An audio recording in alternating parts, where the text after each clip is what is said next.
Our guys, Gareth here from Heartfelt Horsemanship. So I'm going to talk about something I see a lot with people that struggle with impulsion on the horse. It normally comes down to how they're asking the horse to go forward. We have a lot of people that get on the horse and you tell them to let them go, and they'll either lift their legs out there and slam down on the horse, or you'll have the driving seat. Both are equally ineffective. The thinking behind a driving seat is you're pushing the horse forward, but as you're going, half the time you're pushing back against them. Same with when you kick. When you lift your legs up and you come back down, when you're on, the horse should be going forward, but if it doesn't, at some point you're lifting your feet out again and you're going against forward movement. So when you have a horse that doesn't want to go forward, correct way to do it is you lift your laugh as your first phase. So all that is shifting up. When I'm stopped, I'm sitting deep. I'll lift up and I'll put my calves on. No harder than the weight of a pack of cards. Now, when your horse doesn't go, you bring in another aid. So if you've got a dressage whip and you can keep a rhythm going, you can do that. I will bring in a tap on the wither and the horse goes.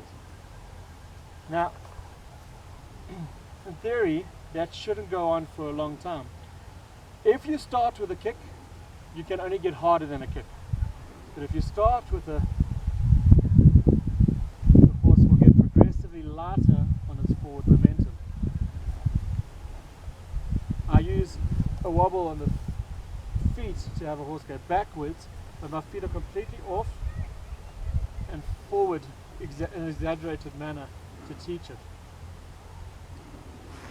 So again, if I want him to go forward, I go from my stopped position to my riding position, and I put both legs on.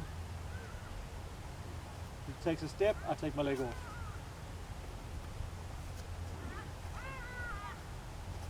Stop, I just have to sit down deeper. Now with Cherokee, I'm showing you like very subtle movements.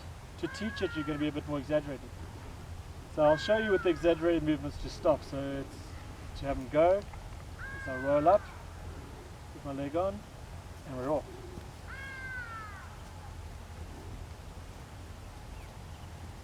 When I want him to stop, if I was going to exaggerate it, I'd... Now that's not going to do you very good in a dressage test where you want visible aids. So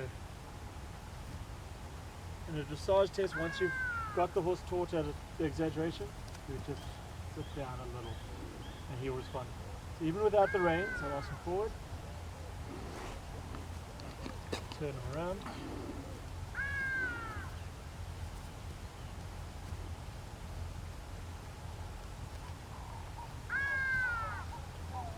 and I'll ask him to stop. So rather than rocking against his motion and basically shutting down his movement, I'll lift up and I'll wait for him to follow my movement. Now, you might ask, well, what's the harm in doing the rocking seat besides being sore on their back? Even with Cherokee, you guys saw I can just ask him to move off and I can ask him to stop. Now if I sit and I do this rocking motion for long enough, when I ask him to go, he's exactly the same amount of leg pressure I had earlier. He's reluctant to move with my body. Put a bit more pressure and you'll go, but you're going to lose your horse's forward momentum by that rocking and kicking. I'm not saying I would never kick a horse. Once a horse knows forward momentum and I want to get a depart, I might work on a more expressive kick. But at some point with a kick, you're always going against the rhythm of motion. Now if you could somehow manage to time yourself to keep that rhythm going and get your horse going forward, you might not get the angry, not willing horse. But most of the time, I've seen people that ride like that. They either have a horse that doesn't want to go or that doesn't want to stop, or that's going to buck them off at every given opportunity. Thanks guys, we've got a couple videos due this week. We'll put them up shortly.